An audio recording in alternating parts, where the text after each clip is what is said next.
All right, hello everyone, and welcome. Today, we're going to dive deep into a concept that is, without a doubt, one of the most critical you will ever learn in your business studies. We're going to talk about what truly keeps a company running, what fuels its growth, and what signals its true health. And here's a hint, it's not always the number you see splashed across the headlines. As future managers, entrepreneurs, and decision-makers, mastering this is non-negotiable. So, let's get right into it. So let's start with a foundational question. When you evaluate a company, when you try to figure out if it's successful, what's the first metric that jumps into your mind? For almost everyone, it's profit, right? Net income. We're conditioned to see a big profit number and think, wow, that company is doing great. But I'm here to challenge that assumption. Is a profitable company always a healthy company? The answer to that is a clear and resounding no. And understanding why is fundamental to your entire business education. And this brings us to a paradox that trips up so many students and, frankly, a lot of professionals. A company can show record-breaking profits on its income statement and simultaneously be sliding into bankruptcy. Now, how is that even possible? Well, this is where we see the crucial difference between accrual accounting and actual cash. Let's walk through a scenario. Imagine a software company signs a huge 3-year contract. Under accrual accounting, they might recognize a large portion of that revenue up front, making their profit look absolutely fantastic. But what if the client pays in annual installments? The company has huge paper profits, but it doesn't have the cash in the bank right now to pay its developers, its rent, and its marketing bills. This isn't just a textbook theory. This exact cash crunch is what brings down seemingly successful businesses all the time. So if profit isn't the whole story, what is? This brings us to the real hero of our discussion today, cash flow. As the source material so perfectly states, consistently positive cash flow is a good sign of financial health.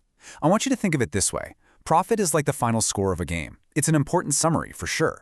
But cash flow is the oxygen that players are breathing throughout the entire game. It's the energy they have to run, to compete, to execute the plan. It's the actual tangible money moving through the veins of the business. Okay, so if cash is the lifeblood, how do we monitor it? How do we check the company's vital signs? We do it through what's called cash flow analysis. I want you to think of this as a detailed financial health checkup. It's a diagnostic tool that lets us look beyond that surface-level profit number to understand a company's liquidity, its ability to get its hands on cash to meet its immediate needs. This isn't just some abstract exercise. This is a real-world stress test of a company's resilience. So what are we really looking at here? This analysis gives us a direct insight into a company's ability to both generate and use cash. Notice it's a two-part equation, where the money comes from and where it goes. This isn't about theoretical sales or future payments. This is about the cold, hard cash available to operate the business day in and day out.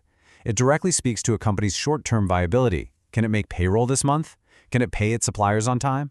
Forget the 5-year plan for a second. Cash flow analysis tells you if the company is going to survive the next quarter. And why is that viability so critical? Because a healthy, positive cash flow gives a company options. It gives it freedom. With enough cash, a company can do 3 absolutely essential things. First, the basics, the non-negotiables. It can pay its bills, it can keep the lights on, and pay its people. Second, it can invest in its own future. It can buy new equipment, fund research and development, expand into new markets. It can grow. And third, it can return value to its owners, the shareholders, through things like dividends or stock buybacks. Cash is the essential fuel for all of these activities.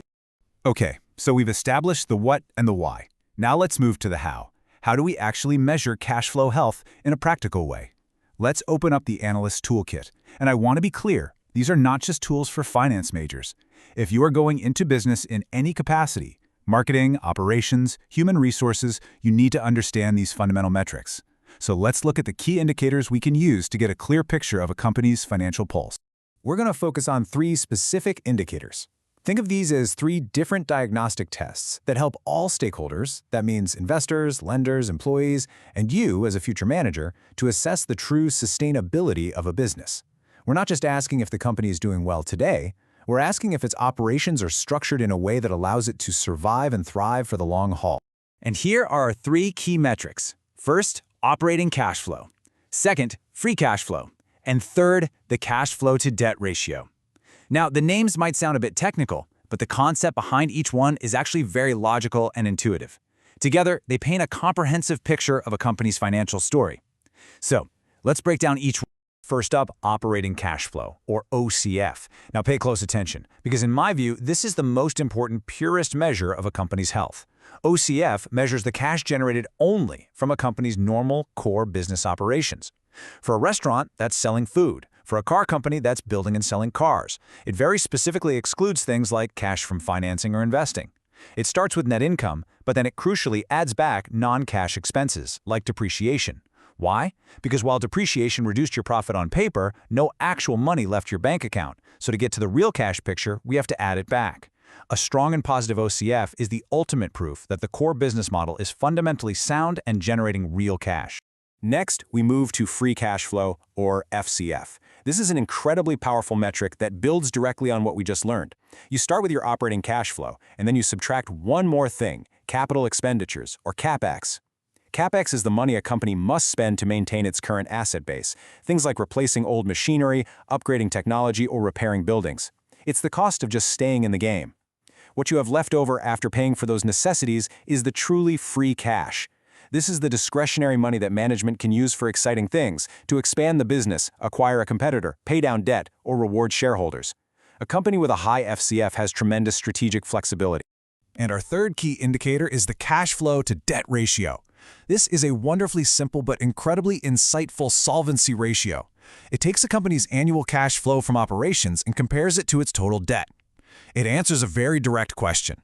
How long would it take for the company to pay back everything it owes using only the cash generated by its core business? A higher ratio is always better.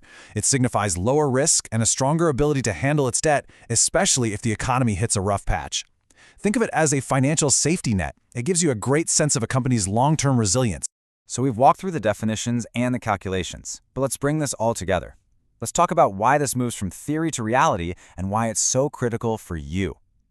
Understanding this isn't about memorizing formulas for an exam. This is about understanding the fundamental mechanics of a business. The principles of cash flow management will impact every single decision made in an organization, from a marketing campaign budget to a major corporate acquisition. So, if you take only one single idea away from our entire discussion today, please let it be this.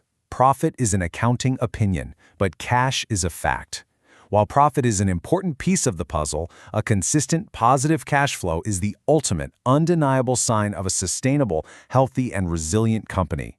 It's not just an indicator of health, it is the health. It is the very pulse of the business. And so I'll leave you with a challenge. The next time you analyze a company, whether it's for a class project, a stock purchase, or a job interview, I want you to resist the urge to stop at that big, shiny profit number on the income statement. I want you to promise me you'll dig deeper. Find the statement of cash flows, calculate these ratios, go beyond the headlines and actually check the company's pulse, because that is where you will find the truth about its past, its present, and most importantly, its future.